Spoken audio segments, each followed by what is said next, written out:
how Chickadee is made. First, we brainstorm and come up with ideas.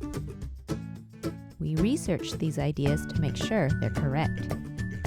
Then, we write it all out on paper and computers. We have to edit to ensure it makes sense. The designer plots out the pages of the magazine. We work with many talented illustrators to add visuals to our stories. We take photos of our recipes and crafts. We print out test copies and proofread to make sure there are no mistakes. Final files are sent out to be printed, folded, and bound.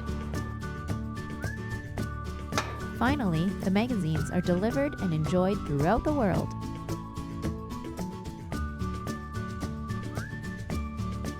This year, we celebrate 45 years of making Chickadee magazine. Happy birthday, Chickadee!